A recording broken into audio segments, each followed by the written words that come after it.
21ஆம் தேதி இரவு ஸ்கெட்ச். தமிழகத்தில் 15 தொகுதிகளில் தேர்தல் ரத்தாக வாய்ப்பு.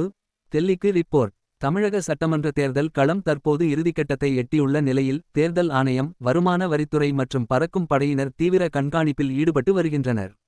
குறிப்பாக போடிநாயக்கனூர் போன்ற விவிஐபி தொகுதிகளில் பணப்பட்டுவாடா மற்றும் வாக்காளர்களுக்கு பணம் கொடுக்கும் விவகாரம் விஸ்வரூபம் எடுத்துள்ளதால் பல தொகுதிகளில் தேர்தல் ரத்து செய்யப்பட வாய்ப்புள்ளதாக தகவல்கள் வெளியாகியுள்ளன.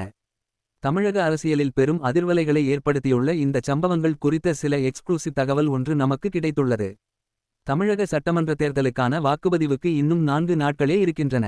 தமிழகத்தின் பிரதான கட்சிகளான திமுக மற்றும் அதிமுக இருதரப்பும் வாக்காளர்களை ஏற்கனவே காஸ்ட்லியாக கவனித்து வந்துள்ளன. ஒரு வாக்குக்கு 1000 முதல் 2000 ரூபாய் வரை தொகுதிகளில் புழங்குகிறது. மாஸ் தொகுதி என சொல்லப்படும் தொகுதிகளில் இந்த 2000 என்பது 5000 ரூபாயாகவும் அதிகரித்துள்ளது. குறிப்பாக ஓபிஎஸ் போட்டியிடும் போடி தொகுதியில் 10,000 வரையிலும் பணம் விளையாட்டு தாண்டவமாடுகிறதாம். அதாவது ஆளுங்கட்சியின் விவிஐபிக்கள் மற்றும் எதிர்க்கட்சியான அதிமுகவின் விவிஐபிக்கள் களமிறங்கும் தொகுதிகளில் இந்த வாக்குகள் பர்ச்சேஸ் என்பது அசுர பலம் பெற்றுள்ளதாக கூறப்படுகிறது. முதல் கட்ட பணப்பட்டுவாடா ஏற்கனவே முடிந்துள்ள நிலையில் பலகீனமான பகுதிகள் என கண்டறியப்பட்டுள்ள தொகுதிகளில் 2ஆம் கட்ட பண விநியோகத்திற்கான ஆலோசனைகள் நடந்து கொண்டிருக்கின்றன. குறிப்பாக 21 தேதி இரவு இதனை பட்டுவாடா செய்ய பிரதான கட்சிகள் தீர்மானித்திருக்கின்றனவாம். இந்த பண விநியோகத்தை செய்ய கட்சிக்கு சம்பந்தமில்லாத டீம்களை இரு தரப்பும் உருவாக்கி வைத்துள்ளது.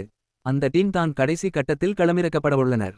இதையெல்லாம் கண்கொத்தி பாம்பாக தேர்தல் பறக்கும் படையினரும் தொகுதி அப்சர்வர்களும் கவனித்து வருகின்றனர். ஏற்கனவே பண விளையாட்டு அதிகமுள்ள தொகுதிகள் என அடையாளம் காணப்பட்டு அந்த தொகுதியில் நடக்கும் பல விஷயங்களை பதிவு செய்து வைத்துள்ளார்களாம். வாக்குப்பதிவுக்கு முந்தைய 2 நாட்களில் நடக்கவிருக்கும் பண விளையாட்டையும் நோட்டம் விட்டு பதிவு செய்த பிறகு அதனை டெல்லியிலுள்ள தலைமை தேர்தல் ஆணையத்துக்கு அனுப்பி வைக்க பறக்கும் படையிலுள்ள உயரதிகாரிகள் திட்டமிட்டுள்ளதாகவும் தகவல்கள் கூறுகின்றன. இதற்கிடையே வருமான வரித்துறையினரும் சீக்ரெட்டாக பணம் விளையாடும் தொகுதிகளை கண்காணித்து பதிவு செய்து வருகிறார்கள்.